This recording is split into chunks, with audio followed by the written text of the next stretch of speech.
Hey everyone, losing your database by accident is every developer nightmare, but Supabase has built-in backup to protect you. In this video, I will show you how backup work and how to restore your data completely through the dashboard.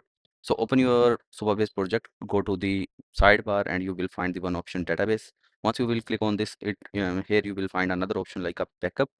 So you will see a list of automatic backups Supabase has already created for your project, each with the date and time stamps. On the free plans, always keep your backup for a limited number of days and they are taken automatically once a day.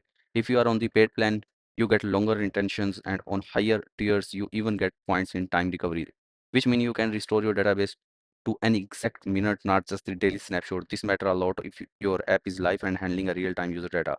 If something goes wrong, say data got deleted by mistake or bad migration broke your table, go back to the database page, find the backup forms before the issue happened and click restore. Supabase will confirm with you before proceeding. Since the action replace your current database with the backup version, once confirmed, it take a few minutes to complete and your project will be back to that earlier states. Before making any major change to your database, always like a big schema updates or bulk deleting data, it's always smart to manually check this like a backup page, just so you know exactly what point you could roll back if something goes wrong.